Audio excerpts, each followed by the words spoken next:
Hello everyone, आज हम class 7th की ज्योग्राफी का चैप्टर नंबर 3 देखेंगे जिसका नाम है आवर चेंजिंग अर्थ, हमारी बदलती पृथ्वी। देखो, इस चैप्टर में मेनली हम पढ़ेंगे कि हमारी अर्थ में जो चेंजेस आ रहे हैं, कॉन्टिन्यूस चेंजेस आ रहे हैं। जैसे जैसे हमारी अर्थ की जो प्लेट्स है वो कंटिन्यूसली मूव कर रही है, या फिर जो अपने लैंड फॉर्म्स है अर्थ पे वो कंटिन्यूसली चेंज होते जा रहे हैं। ओके, इरोशन या फिर वेदरिंग की वजह से। सो इन सब चीज़ों के बारे में हम पढ़ेंगे। तो देखो, सबसे पहले इस चैप्टर में हम देखते हैं कि जो हमारी प्लेट्स है वो मूव कैसे करती है। अपने अर्थ के इनसाइड जो मूवमेंट हो रहे हैं उनको समझाने के लिए एक थ्योरी दी गई, जिस थ्योरी का नाम है टेक्टोनिक थ्योरी। ओके, इसको समझते हैं कि ये क्या होती है। जैसे मैंने ऑलरेडी लास्ट क्लासेस में मैंने बता दिया कि लिथोस्फेयर क्या होता है। लिथोस्फेयर जो क्रस्ट और अपर मेंटल का जो पोर्शन है उसको क्या बोलते हैं, जो अपर मेंटल का सॉलिड पार्ट है उसको क्या बोलते हैं, लिथोस्फेयर बोलते हैं। ओके, और ये कितनी दूर तक फैला हुआ है, ये 200 किलोमीटर तक फैला हुआ है। ओके, अब दिखने में तो जो लिथोस्फेयर है एक यूनिफॉर्म लेयर दिखती है, लेकिन ये यूनिफॉर्म नहीं है, ये बहुत सारी लेयर्स में बटा हुआ है। और इन लेयर्स को क्या बोलते हैं, प्लेट बोलते हैं। ओके, और ये प्लेट कितनी है, देखो टोटल 7 मेजर प्लेट्स हैं और इसके अलावा कुछ माइनर प्लेट्स भी हैं। ओके, तो ये मेजर प्लेट कौन कौन सी हैं, देखो नॉर्थ अमेरिकन प्लेट हो गई, यूरेशियन प्लेट है, पैसिफिक प्लेट है, ऑस्ट्रेलियन प्लेट है, अफ्रीकन प्लेट है, साउथ अमेरिकन प्लेट है, और ये लास्ट वाली कौन सी है, ये अंटार्कटिकन प्लेट है। तो ये सॉरी टोटल कौन सी है कि मेजर प्लेट्स हो गई।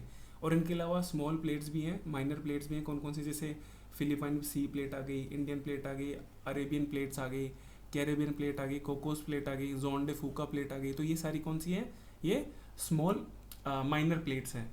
तो अपना जो लिथोस्फेयर है वो प्लेट्स में डिवाइडेड है, जिसमें से 7 कितनी है, 7 मेजर प्लेट्स हैं। अभी जो प्लेट्स हैं ये क्या करती हैं, एस्थेनोस्फेयर कौन सा है, ये वाला, और लिथोस्फेयर कौन सा है, इसके जस्ट ऊपर वाला। तो ये जो प्लेट्स हैं ये एस्थेनोस्फेयर के ऊपर मूव करती हैं। क्यों, क्योंकि ये जो लिक्विड है मतलब सेमी मोल्टन स्टेट में है, तो इसके ऊपर मूव करती हैं। अभी मूव क्यों करती हैं इसको समझते हैं।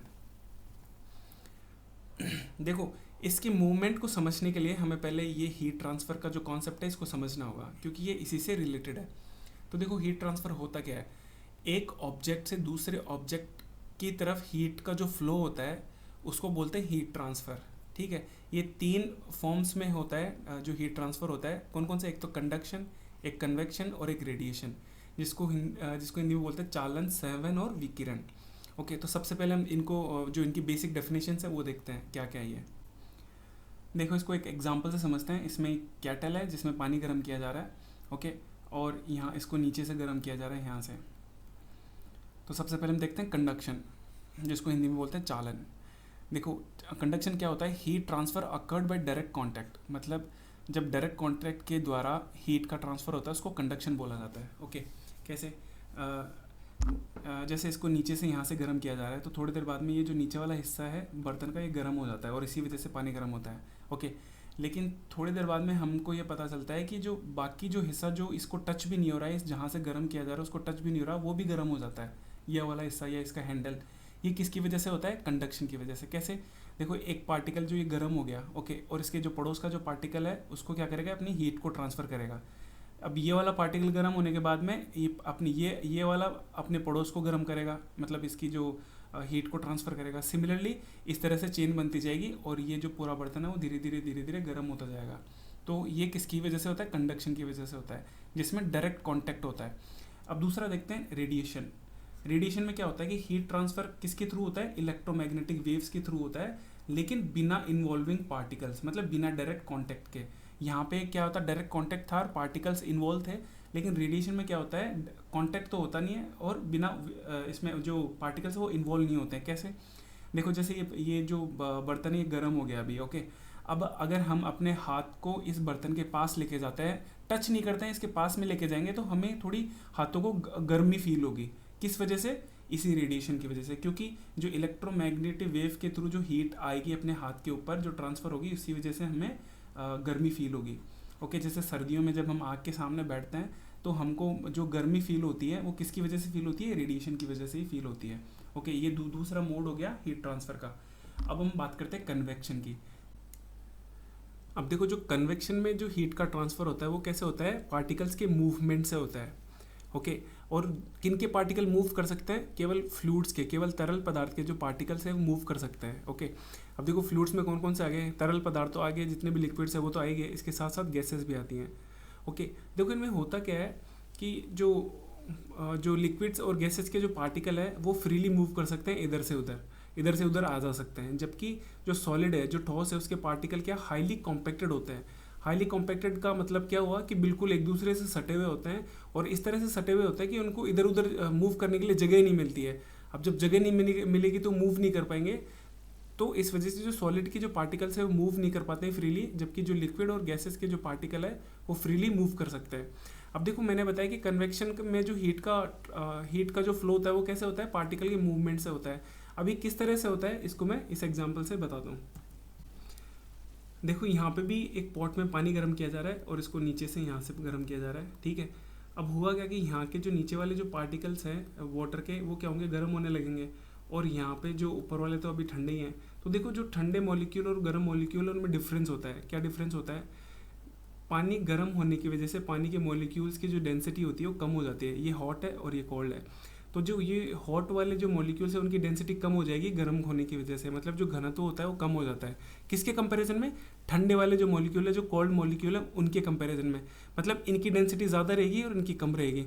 अब देखो जिनकी डेंसिटी कम होती है वो क्या करने लगते हैं, तैरते हैं, ऊपर की ओर उठने लगेंगे और तैरने लगेंगे, मतलब ऊपर की ओर जाने लगेंगे। और जो भारी होते हैं, अब देखो जिनकी डेंसिटी ज़्यादा होगी वो ऑब्वियस सी बात है कि इस वाले जो हॉट मॉलिक्यूल उससे भारी होगा, तो भारी होगा तो क्या होगा, नीचे जाएगा, नीचे की ओर बैठने लगेगा। देखो यहाँ पर भी यही हो रहा है कि जो हॉट, यहाँ पे जो गर्म हुआ मॉलिक्यूल वो क्या हुआ, ऊपर गया, ऊपर यहाँ पे जाके जो ठंडे वाला मॉलिक्यूल है उसको रिप्लेस किया, और जो ठंडे वाला मॉलिक्यूल है वो भारी होने की वजह से क्या हो रहा है, नीचे आ रहा है। सिमिलरली दूसरा मॉलिक्यूल गया, वो ऊपर गया, और दूसरे जो ठंडा पार्टिकल है उसको क्या करेगा, फिर से नीचे भेजेगा। तो इस तरह से सर्कल्स बनने लगेंगे। ओके, देखो यही रीज़न है कि हम जब रोड, अगर जैसे आपने कभी पानी गर्म किया होगा रोड लगा के, तो आपने नोटिस किया होगा कि जो ऊपर का जो वाटर होता है ना, बाल्टी के अंदर ऊपर का जो पानी होता है वो ज़्यादा ठंडा होता है, ज़्यादा गर्म होता है, जबकि नीचे का जो पानी होता है वो बहुत ठंडा रहता है, फिर इसके कंपैरिजन में ठंडा रहता है। इसका रीज़न यही है कि जो गर्म हो जाते हैं मॉलिक्यूल्स वो क्या ऊपर उड़ जाते हैं, ऊपर आ जाते हैं हल्के होने की वजह से, और जो ठंडे रहते हैं ऊपर वाले मॉलिक्यूल्स वो नीचे चले जाते हैं भारी होने की वजह से। ओके, तो देखो ये जो सर्कल्स बने, इन सर्कल्स को क्या बोला गया, कन्वेक्शन करंट्स बोला गया, संवहन प्रवाह बोला गया। ओके, और यही रीज़न है कि लिथोस्फेयर, इन्हीं कन्वेक्शन करंट्स की वजह से जो लिथोस्फेयर होता है वो मूव करता है किसके ऊपर, एस्थेनोस्फेयर के ऊपर। जो लावा होता है वो इसी तरह से सर्कल में घूमता है। अब देखो किस तरह से घूमता है, अभी मैं आगे एक्सप्लेन करता हूँ इसको। मैं देखो मैं इसी चीज़ को एक एग्जांपल से भी दिखा देता हूँ। एक वाटर का जार ले रखा है जिसमें एक वॉयलेट कलर की इंक डाली गई है। ये बस इंक इसलिए डाली गई कि हमको दिखे कि किस तरह से जो कन्वेक्शन करंट्स बन रही है। ओके, अब इसको नीचे से गर्म किया जा रहा है। देखो यहाँ से जो वाटर था वो गर्म हुआ और वो धीरे धीरे ऊपर उठने लगा, इसके साथ साथ जो इंक है वो भी उठने लगी ऊपर। ओके, और ये जो हॉट वाटर है ये ऊपर आ जाता है, और इसके साथ में किसको रिप्लेस करता है, जो ठंडे मॉलिक्यूल्स है वाटर के, वो उनको रिप्लेस करता है, और वो ठंडे मॉलिक्यूल है नीचे की ओर आने लगते हैं। देखो इसके साथ साथ इंक भी नीचे आ रही है। ओके, अभी इंक भी देखो ये पूरा इधर जाएगी, और फिर ऐसे इस तरह से कन्वेक्शन करंट्स बनने लगेंगे पूरे इसके अंदर। ओके, अब देखो ये अपनी अर्थ है, ये इनर कोर है, ये आउटर कोर है, और ये मेंटल है, और यहाँ पे एस्थेनोस्फेयर में मैग्मा भरा हुआ है। ओके, तो जो आउटर कोर के पास जो मैग्मा होगा वो क्या होगा, बहुत ही गर्म होगा, क्योंकि यहाँ पे टेम्परेचर बहुत ज़्यादा है। और ये जो यहाँ पे जो अर्थ जो लिथोस्फेयर के पास जो मैग्मा होगा वो क्या होगा, ठंडा होगा। ओके, तो इसमें भी जैसे जो कन्वेक्शन करंट्स बनेंगे, कैसे कि जो यहाँ पे जो मैग्मा होगा वो गर्म होगा और उसकी डेंसिटी कम होगी तो ऊपर की ओर उठेगा, ठीक है। और यहाँ पे जो ठंडा मैग्मा होगा उसको ये ऊपर आके रिप्लेस करेगा, और जो ठंडा मैग्मा है वो नीचे आएगा, और इसी तरह से क्या होगी, जो कन्वेक्शन करंट्स बनेंगे। और ये जो सेल है इसको क्या बोलेंगे, कन्वेक्शन सेल बोलेंगे। ओके, सिमिलरली यहाँ पे भी जो करंट्स बनेगी, कन्वेक्शन करंट्स बनेगी।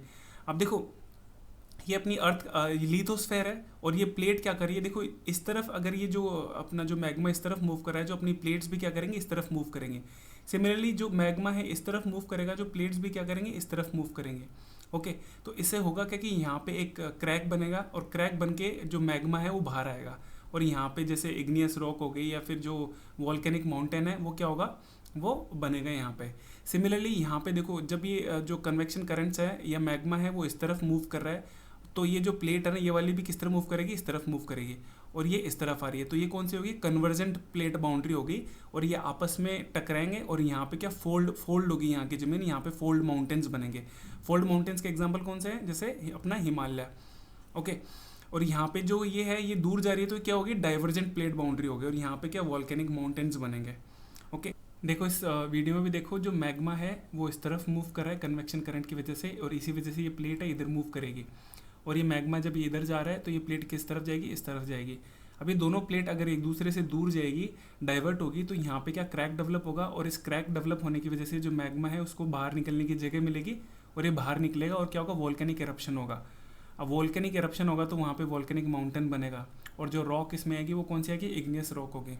ओके, तो ये सारी चीज़ें थी टेक्टोनिक थ्योरी के अंदर। अब देखो जो अर्थ के मूवमेंट है, अर्थ के इनसाइड जो मूवमेंट होते हैं वो दो फोर्सेस की वजह से होते हैं। कौन कौन से, एक तो एंडोजेनिक और एक एक्सोजेनिक। जो एंडोजेनिक वर्क फोर्सेज हैं वो अर्थ के इनसाइड लगते हैं, इंटीरियर में लगते हैं, और जो एक्सोजेनिक फोर्सेज हैं वो अर्थ की सरफेस पे लगते हैं, अर्थ की ऊपरी सतह पे लगते हैं। और इन्हीं एंडोजेनिक फोर्सेस की वजह से अर्थ में अर्थक्वेक आता है और वोल्केनोस आती हैं। ओके, अब हम सबसे पहले देखेंगे वॉल्केनो। देखो जब प्लेट्स अगर एक दूसरे से दूर जाती हैं तो यहाँ पे क्रैक डेवलप होता है, इसकी वजह से जो लावा है वो बाहर आता है और एक वोल्केनो का फॉर्मेशन होता है। देखो इस वोल्केनो में ये जो जहाँ से वोल्केनो निकल रहा है ना उसको बोलते हैं क्रेटर, और जो ये पाइप होता है जिसके थ्रू निकलता है उसको बोलते हैं वेंट, और ये जो बाहर निकल के जो यहाँ पे जमा होता है उसको बोलते हैं लावा।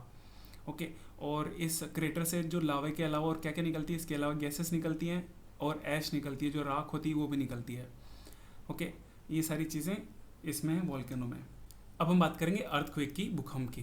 तो देखो जब लिथोस्फीयर की जो प्लेट है जब मूव करती है उससे होता क्या है कि जो अर्थ की सरफेस है उस पर क्या वाइब्रेशंस आते हैं। अब वाइब्रेशन आते हैं तो उन्हीं वाइब्रेशन को क्या बोलते हैं, अर्थक्वेक बोलते हैं। ओके, और ये अर्थक्वेक को मापने के लिए, मेजर करने के लिए इंस्ट्रूमेंट है जिसका नाम है सीस्मोग्राफ। और जो अर्थक्वेक का जो मैग्नीट्यूड है वो किस में मापा जाता है, रिएक्टर स्केल पे मापा जाता है, जिसका स्केल है 0 से लेकर 10 तक, जिसमें 0 सबसे कम मैग्नीट्यूड का और जो 10 है वो सबसे ज़्यादा मैग्नीट्यूड का अर्थक्वेक होता है। ओके, अब देखो ये जो फोकस होता है, फोकस क्या होता है कि जहाँ से ये अर्थक्वेक का ओरिजिन हुआ उसको बोलते हैं फोकस। ये अर्थ के इनसाइड होता है। ओके, और यहीं से जो सारी जो सीस्मिक एनर्जी होती है, सीस्मिक वेव्स होती हैं वो यहाँ से निकलती हैं, और इसी फोकस की सिद्ध में जो अर्थ सरफेस पे जो पॉइंट होता है, ये अर्थ की सरफेस है, और यहाँ पे जो पॉइंट होता है उसको क्या बोलते हैं, एपिसेंटर बोलते हैं। ओके, तो यही सारी चीज़ें थी अर्थक्वेक के अंदर। अब हम बात करेंगे मेजर लैंडफॉर्म्स की, प्रमुख भूमि रूप की। देखो जो अपना लैंडस्केप है वो दो प्रोसेस की वजह से लगातार चेंज हो रहा है। कौन कौन से, एक तो वेदरिंग जिसको अपक्षय बोलते हैं, और दूसरा है इरोजन जिसको अपर्दन बोलते हैं। ओके, अब इनको हम एक एक करके देखते हैं कि वेदरिंग क्या होती है, इरोजन क्या क्या होता है। इसमें सबसे पहले हम देखेंगे वेदरिंग को, अपक्षय को। देखो अगर कोई भी रॉक या चट्टान अगर नेचुरल वे में टूटती है, प्राकृतिक रूप से अगर उस रॉक के टुकड़े होते हैं, तो उस प्रोसेस जिससे वो टूट रही है उसको क्या बोलेंगे, वेदरिंग बोलेंगे। ओके, अब देखो नेचुरल वे क्या हुआ, देखो अगर कोई रॉक है, अगर वो एटमॉस्फेयर के संपर्क में आती है, फिर वायुमंडल के संपर्क में आती है, तो वायुमंडल में क्या है, पानी और हवा है। तो पानी और हवा से अगर कोई रॉक टूट रही है तो उसको क्या बोलेंगे, वेदरिंग बोलेंगे। और ये टूटना जो है ना ये बहुत ही स्लो प्रोसेस है, इसमें बहुत साल लग जाते हैं टूटने में वेदरिंग से। और ये जो वेदरिंग है वो 2 टाइप्स की है। कौन कौन सी, एक तो मैकेनिकल और एक केमिकल। ये एक मैकेनिकल वेदरिंग का एग्जांपल है जिसमें एक रॉक में थोड़ा सा हिस्सा इस तरह से बना हुआ है। ओके, अब इस हिस्से में क्या हुआ, बारिश की वजह से पानी भर गया, और ये जो रॉक है ऐसे जगह रखी हुई है जहाँ पे रात में ठंड पड़ती है, और उस ठंड की वजह से जो पानी है ये क्या हुआ, जम जाता है। ओके, रात में पानी जम जाता है। अब देखो जो आइस होती है, जो जमा हुआ पानी होता है और एक वाटर होता है, दोनों में डिफरेंस ये होता है कि इन दोनों में जो आइस होता है उसका वॉल्यूम ज़्यादा होता है। वॉल्यूम ज़्यादा का क्या मतलब हुआ कि कोई भी वाटर अगर सेम अमाउंट में लिया जाए तो जो आइस होती है वो ज़्यादा जगह घेरती है। ठीक है, उसको ज़्यादा जगह चाहिए आइस को। तो यहाँ पे भी देखो, यहाँ पे जगह तो इतनी सी है, यहाँ पे पानी भरा हुआ है। अगर ये रात में आइस बनेगी तो इसको ज़्यादा जगह चाहिए होगी, लेकिन इसको तो मिल नहीं रही जगह। तो ये जगह लेने के लिए इसकी जो सरफेस है, जो रॉक की सरफेस है, उस पर क्या प्रेशर लगाएगी। अब प्रेशर लगाएगी तो क्या होगा कि यहाँ पे क्रैक डेवलप होगा। देखो यहाँ पे जैसे जिस तरह से क्रैक डेवलप हुआ, और जब वो पानी फिर से जो आइस जो जमी हुई बर्फ़ थी वो फिर से जब पानी बनी तो यहाँ पे इस क्रैक में भी पानी चला जाएगा। और ये जब फिर से आइस बनेगा तो क्या होगा, फिर से ये प्रेशर लगाएगा, क्योंकि आइस को तो पानी जगह ज़्यादा चाहिए होती है। तो ये फिर से प्रेशर लगाएगा और धीरे धीरे करके ये पूरी रॉक को ब्रेक डाउन कर देगा, रॉक को तोड़ देगा। तो ये एग्जाम्पल हो गया मैकेनिकल वेदरिंग का। और देखो यहाँ पे आपको एक हनीकॉम्स की शेप दिख रही है, किसकी वजह से होती है? ये केमिकल वेदरिंग की वजह से होती है। होता ये है कि इस रॉक के ऊपर केमिकल्स जमा हो जाते हैं और वो केमिकल्स क्या करते हैं, इस रॉक का ब्रेक डाउन करते हैं और इनको हनीकॉम्स की शेप देते हैं। ओके, तो ये एग्जाम्पल हो गया केमिकल वेदरिंग का। अब हम बात करेंगे वर्क ऑफ रिवर की, मतलब नदी की वजह से हमारे जो लैंडफॉर्म में चेंजेस आते हैं उनको हम देखेंगे कि किस तरह से आते हैं। देखो इसमें एक रिवर दिखा रखा है जिसमें उसकी जो फ्लो होने की डायरेक्शन दिखा रखी है इस तरफ से। ओके, और ये जो टर्न्स होते हैं, जो मोड़ होते हैं रिवर के, उसको क्या बोलते हैं? मेंडर्स बोलते हैं, जिनको हिंदी में बोलते हैं विसर्प। ओके, तो होता ये है कि जब ये पानी इस डायरेक्शन में फ्लो करेगा, आगे जाएगा, तो ऐसा तो है नहीं कि सीधा इधर मुड़ जाएगा। ये क्या करेगा? सीधा जाके इधर टकराएगा। तो यहाँ पे जो ज़मीन होगी, जो रॉक होगी, उसको क्या करेगी? तोड़ेगी, उसका ब्रेक डाउन करेगी। और तोड़ने के बाद में यहाँ पे जो भी मिट्टी या कंकर पत्थर जो इससे टूटेंगे उनको क्या करेगी? अपने साथ में बहा कर लेकर आएगी अपने साथ के अंदर। अब देखो रिवर में होता क्या है कि जो मिडिल वाला हिस्सा होता है ना, मिडिल में जो पानी होता है बीच में, उसका जो स्पीड होती है वो ज़्यादा होती है किसके कंपैरिजन में? साइड में जो पानी होता है वो धीरे फ्लो करता है। अब जो साइड में जो पानी धीरे फ्लो करेगा, उससे क्या होगा कि जब पानी धीरे होगा तो जो इसके साथ में जो सेडिमेंट्स है ना, वो यहाँ पे डिपॉजिट होने लगेंगे। ओके, यहाँ पे जमा होने लगेंगे। तो ये जो एरिया बनेगा वो क्या बनेगा? डिपोजिशन बनेगा, कि यहाँ पे जो सेडिमेंट्स होंगे वो जमा होंगे। और ये जो एरिया है, ये जो ब्राउन में दिखा रखा है, वहाँ पे क्या होगा? इरोजन होगा, वहाँ पे कटाव होगा। देखो जब ये पानी फिर आगे आता है तो फिर से ये सीधा ये इस पे टकराएगा और यहाँ पे इसको क्या करेगा? इरोड करेगा, इसको तोड़ेगा। ओके, तो ये एरिया कौन सा होगा? डिपोजिशन का, और ये एरिया कौन सा हो गया? इरोजन का। तो इस तरह से लैंडफॉर्म्स के चेंजेस आते हैं रिवर की वजह से। अब हम बात करेंगे ऑक्सबो लेक की, चाप झील की, कि इसका फॉर्मेशन कैसे होता है, ये बनती कैसे है। देखो जैसे मैंने ऑलरेडी बताया कि अगर वाटर के फ्लो होने की डायरेक्शन ये है, तो ये जो पानी है सीधा आके यहाँ पे आके टकराएगा और इस हिस्से को क्या करेगा? इरोड करेगा, मतलब तोड़ेगा। अब देखो होगा क्या कि पहले तो पानी यहाँ तक बह रहा था, लेकिन अब इस हिस्से को तोड़ दिया तो पानी क्या करेगा? यहाँ तक बहेगा। ओके, सिमिलरली जब ये पानी सीधा आके यहाँ पे टकराएगा तो इस हिस्से को भी तोड़ेगा। तो पहले तो इतना बह रहा था, लेकिन अब क्या हुआ? अब ये इतना बहेगा। तो हो क्या रहा है कि इन दोनों के बीच की दूरी है ना, वो कम होती जा रही है। और over a period of time क्या होगा कि इनके बीच की दूरी इतनी कम हो जाएगी कि जब कभी अगर बाढ़ आएगी ना, तो पानी ओवरफ्लो होके बिल्कुल सीधा बहने लग जाएगा, बिल्कुल सीधा बह जाएगा। और यहाँ पे क्या होगा? देखो यहाँ पे डिपोजिशन होने लग जाएगा। ठीक है, तो ये जो हिस्सा है ये बिल्कुल कट हो जाएगा जो रिवर से, और रिवर का मेन पाथ कैसे हो जाएगा? बिल्कुल सीधा हो जाएगा। ओके, तो ये जो कटा हुआ हिस्सा है ये क्या करेगा? एक लेक का रूप ले लेगी, और उस लेक को क्या बोलेंगे? ऑक्सबो लेक बोलेंगे। देखो यहाँ पे ये देखो ये रिवर बह रही है और यहाँ से ये कट गई और इस जो लेक बनी उसको क्या बोलेंगे? ऑक्सबो लेक बोलेंगे। ओके, अब जैसे मैंने मेंडर्स बताई थी कि मेंडर्स क्या होते हैं कि जो ट्विस्ट और टर्न्स होते हैं रिवर के, जो मोड़ होते हैं, उनको क्या बोलते हैं? मेंडर्स बोलते हैं। ओके, और ये जो लेवीज होती हैं वो क्या होती हैं कि जो उभरा हुआ जो किनारा होता है रिवर का, या फिर जो बैंक होते हैं, अगर वो रेज्ड होते हैं, थोड़े ऊपर उठे हुए होते हैं, उनको क्या बोलते हैं? लेवीज बोलते हैं। ओके, अब हम बात करेंगे डेल्टा की, कि इसका फॉर्मेशन कैसे होता है। देखो कोई भी जो रिवर होती है, जहाँ से उसका ओरिजिन होता है, वहाँ पे वाटर की जो फ्लो होने की स्पीड होती है वो बहुत ज़्यादा होती है, लेकिन धीरे धीरे जो वाटर की स्पीड होती है वो कम होने लगती है, और एंड में आते आते तो इतनी कम हो जाती है कि ये बहुत सारी अलग अलग डिस्ट्रीब्यूटरीज में क्या होती है? कन्वर्ट हो जाती है, मतलब बहुत सारी धाराएं बन जाती हैं इसकी। अब धीरे होने से क्या होता है कि जो सेडिमेंट्स होते हैं जो रिवर अपने साथ में लाइए, वो भी वहाँ पे क्या होते हैं? डिपॉजिट होने लगते हैं। ओके, और ये जो एरिया है ना, ये इसका जो माउथ है वो क्या हो जाता है? बहुत बड़ा हो जाता है। तो इसी जो डिपोजिशन होता है सेडिमेंट्स का, उसको क्या बोलते हैं? डेल्टा बोलते हैं।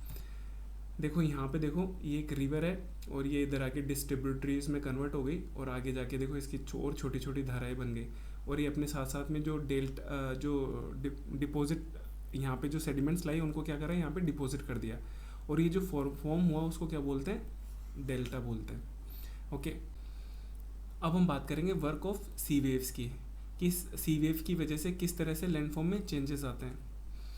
देखो ये सी है यहाँ पे, और ये एक वीक रॉक है, कमज़ोर चट्टान है।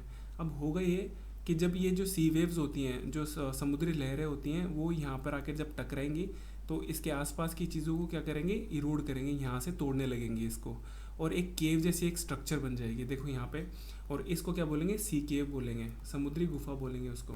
ओके, अब देखो फर्दर जब लहरें से टकराएंगे तो फर्दर इसका इरोजन होगा, ओके। और इरोजन होते होते केवल एक यहाँ पे क्या बचेगी, एक रूफ जैसी स्ट्रक्चर बचेगी, केवल रूफ बचेगी, बाकी सारा इरोड हो जाएगा और उसको क्या बोलेंगे, उस स्ट्रक्चर को आर्च बोलेंगे, सी आर्च, जिसको हिंदी में बोलते हैं समुद्री मेहराब। ओके। अब फर्दर जब इरोजन होता है तो ये जो रूफ होती है वो भी टूट जाती है और एक केवल एक रॉक बच जाती है। उस रॉक को क्या बोलते हैं, स्टेक, ढेर बोलते हैं उसको। ओके। तो इस तरह से सी वेव्स में क्या होता है, सी वेव्स की वजह से लैंडफॉर्म में चेंजेस आते हैं। अब हम बात करेंगे वर्क ऑफ आइस की। आइस की वजह से किस तरह से लैंडफॉर्म में चेंजेस आते हैं। देखो ऑलरेडी मैंने बता दिया कि वेदरिंग में किस तरह से आइस एक रॉक को ब्रेक करती है। ओके। यहाँ पे देखो, अब देखेंगे जो ग्लेशियर्स होते हैं जिनको रिवर ऑफ आइस बोलते हैं, उसकी वजह से किस तरह से लैंडफॉर्म में चेंजेस आता है। देखो ये आइस, ये ग्लेशियर्स है। ओके। जब सन की गर्मी की वजह से जब ये इनमें थोड़ी जो बर्फ़ वो मेल्ट होती है तो क्या करते हैं, ये मूव करते हैं। और जब मूव करते हैं तो जो आसपास की जो चट्टानें उनसे टकराते हैं और इन टकराने की वजह से over a period of time वो चट्टानें क्या होती है, टूट जाती हैं। और इस तरह से जो लैंडफॉर्म में चेंजेस आते हैं आइस की वजह से, एक सिंपल सी चीज़ है। अब देखो इसमें जो ग्लेशियल, ये जो मोरेन होते हैं वो क्या होते हैं, देखो ये जो रॉक है, ओके, ये ग्लेशियर की वजह से जो रॉक टूटती है तो ये जो छोटे छोटे टुकड़े हैं जो टूटे हैं वो क्या करते हैं, ये इनके साथ में बहकर आ जाते हैं और यहाँ पे डिपॉजिट हो जाते हैं। तो ये जो डिपॉजिट हो जाते हैं, ये जो रॉक्स के पार्ट हैं उनको क्या बोलते हैं, मोरेन बोलते हैं उनको। अब हम बात करेंगे वर्क ऑफ विंड की। देखो हवा क्या होती है, हवा एक एक्टिव एजेंट है। कहाँ पे, डेजर्ट में। किसका, इरोजन और डिपोजिशन का। रेगिस्तान में कटाव और जमाव का हवा क्या है, एक सक्रिय कारक है। इसी की वजह से इरोजन और डिपोजिशन होता है कहाँ पे, डेजर्ट में। देखो मशरूम रॉक कैसे बनती है, देखो यहाँ पे एक ये मशरूम रॉक है, ये पहले इस तरह से नहीं थी, पहले यहाँ पे पूरी नीचे तक थी, लेकिन होता क्या है कि जो हवा है वो जो ऊपर वाला पोर्शन है उसको तो ज़्यादा इरोड करती नहीं है, लेकिन जो नीचे वाला पोर्शन है उसको ज़्यादा इरोड करती है। मतलब हवा से टकरा के धीरे धीरे इसका जो मटेरियल है वो इरोड होने लगता है और टूटने लगता है। और ये जो इस तरह से फॉर्मेशन बनता है तो उसको क्या बोलते हैं, मशरूम रॉक बोलते हैं, क्योंकि जो इसकी फॉर्मेशन है वो मशरूम की तरह दिखती है। ओके। अब हम बात करेंगे लोइस की कि ये क्या होता है। देखो जब जो मिट्टी होती है उसके कण, जो ग्रेन्स होते हैं, अगर वो बहुत ही फाइन हो, बहुत ही महीन और हल्के हों तो क्या होता है कि जो हवा होती है उनको बहुत दूर तक कैरी कर सकती है। और जब कैरी करने के बाद एक बहुत बड़े एरिया में उसको डिपॉजिट करती है। तो इस तरह से जो फॉर्मेशन होता है उसको क्या बोलते हैं, लोइस बोलते हैं। और ये फेमस किस में है, चाइना में है। देखो यहाँ पे, ये देखो यहाँ पे मिट्टी के टीले जो बने हुए हैं। ओके, ये क्या है, ये लोइस है। ओके, बस यही सारी चीज़ें थी इस चैप्टर में। Okay, thank you.